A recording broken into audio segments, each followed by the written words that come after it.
Hello, I'm Ko, the Quiet Flame. Nice to meet you. Today, I'm here to give you a simple guide to picking your pile from a reading. This applies whether it's a YouTube reading or a reading you're conducting yourself. Sometimes we need answers and guidance, but the energy to focus and pick a pile that feels accurate, it's just not there. Things like mental and physical fatigue and disabilities make it very hard for many of us to focus or meditate before even picking a pile. And none of us should be excluded from our spiritual/occult practices just because we're tired or disabled. So, what to do when you just don't have the energy to pick? Well, here are some suggestions. Before we start, I want to mention that whenever I suggest you say something out loud, it can be easily replaceable with whispering, just thinking about it, writing, or drawing. Just in case you can talk or you don't feel comfortable doing so. I'm starting off with one of my favorites, dice. It's easy enough. You got dice, regular dice, D&D dice, sexy dice. That's perfect. Now that you have acquired your item, you're gonna count how many piles there are in the reading.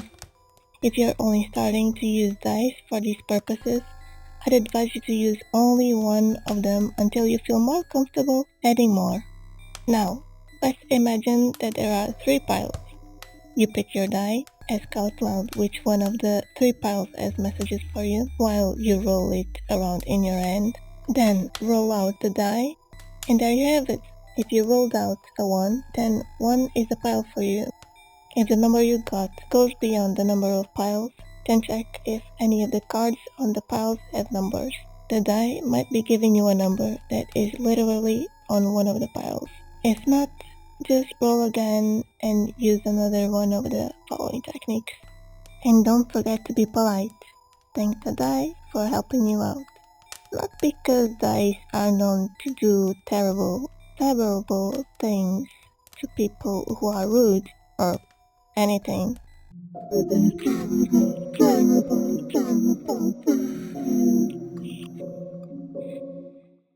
No. It's because it's just basic manners, that's all.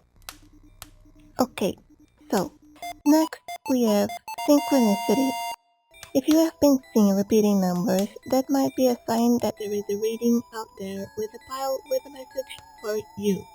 If that is the case, I take advantage of the synchronicity and pick a few piles based on it. I wouldn't overdo it though. Usually whoever and whatever is there to help doesn't always give the same answer. If you're unsure if choosing based on synchronicities is the right move, then you can use other ways to confirm with a simple yes or no. Like dice, roll 1 for yes, 2 for no, pendulum, spin for yes, swing for no, or even tarot. Shuffle and pull out one card. Check if it's a yes or no card. And like I said previously, make sure to check if any of the piles have numbers. The number you might be seeing might be an 11, but there are only 4 piles. That might mean that it's pile 2, as in 1 plus 1 equals 2, or one of the pile cards might have the number 11 on it. So yeah, watch out for those. Next, we have the pendulum. With this one, I'd advise you to use it only if you already have some sort of connection with the pendulum. Using it for the first time while feeling tired might not get you any results, but you can always try. A pendulum doesn't need to be a fancy crystal or whatever. A pendulum can be a necklace that you like that has some sort of pointy pendant on it that can kind of work as an arrow to point at. I use a metal necklace with a little metal heart pendant and it works just fine for me. If you do want to start building a connection between yourself and the pendulum, make sure to always use the same one. Take time to get to know each other. Don't rush it. Be patient. That's why its use in this context is better if you already have a connection. But then again, every pendant is its own pendant, and there might be ones who connect with you faster. So, I don't know, just try it out, I guess. If you already use the pendulum, then you know that it might move in different ways. Usually, it spins and swings depending on the answer. We can use those movements to choose our pile. Determine with the pendulum if spinning is a yes or a no, and then do the same thing with the swinging movement. Then just ask the pendulum one by one if that pile is a pile for you. And as always, be sure to thank the pendulum for helping you out. That is, if you want to wake up with your head still attached to your body. anyway. Next, we have bibliomancy. Bibliomancy is the occult art of looking for answers in books. And no, not in the way you might be thinking. You don't have to read the whole book for this technique.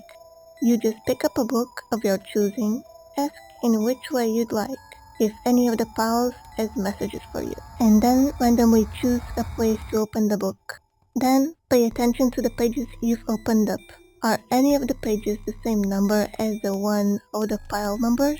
If you add or subtract the page numbers, do you get any of the pile numbers? Does any specific word stand out to you?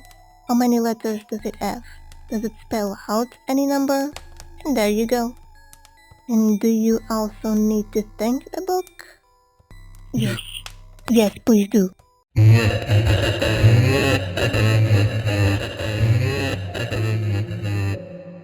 Next, we have domino. Dominoes are fairly easy to use for this purpose.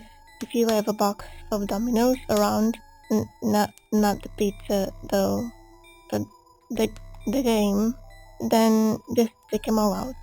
Make sure they're all facing down. Then you ask the same questions we already mentioned in the previous techniques in which way you please. Then you shuffle them for as long as it feels right and choose one of the pieces. You can get exactly one of the numbers or you might have to add or subtract. Depending on the result, you can choose to try again or use a different technique. And that's it. Simple. And you actually don't need to thank the domino pieces. They're cool with it. They're so cool with it. Please thank them. Thank them. Don't forget to thank them. They're the worst ones, please. I'm still recovering from the last time I forgot to thank them. Please. Next, we have cards. Yeah, you can use cards to choose the piles of cards. Even tarot cards. It seems kind of redundant, but if it works, it works. You don't need to use tarot cards though. You can use regular playing cards, or even Pokemon or Yu-Gi-Oh cards. It's whatever you have around, as long as it gives you a clear answer. You can even make them yourself if you feel like you have the energy for it. Its use is pretty straightforward. You ask the questions, you shuffle the cards, then pull one out, and there's your answer. Once again, if the number you get doesn't coincide with the number of piles, make sure to check if the pile cards have numbers. The cards might be giving you the letter O on one of the pile cards. If not, then try again or use a different technique. And I'm pretty sure you guessed it by now. Finally, we have whatever you like. Yes, whatever you like. You might really like the color orange, or the fruit orange, or the sky when it's orange, or something else. It doesn't need to be orange, to be honest. Your spiritual team slash deity slash subconscious slash higher self slash universe slash cosmos slash whatever you like might already know that you like those things, and they use those to guide you to the chosen pile. It's not wrong to choose a pile just based on its looks, but do be careful not to overdo it. The answer isn't always the obvious one. And if you're unsure of it, you can always try any of the previously mentioned techniques to confirm if it's the right one or not. In this case, thank yourself for having such exquisite taste. Yeah, thank yourself for having such exquisite taste. Or else. Well, anyway, that's it. Those are all the suggestions I have for you today. These were just some of the ones that I resort to the most. But be sure to share your techniques in the comment section. Tell us what helped you too. Also, I'm gonna start posting tarot readings on here. So if you're into that or into this, make sure you leave a like, a comment, or straight up subscribe to the channel. If you made it to the end, make sure to leave a domino emoji in the comments. That really appeases the domino gods. Thank you so much for watching, and I hope to see you again in the next Definitely Not Cursed video. Bye bye!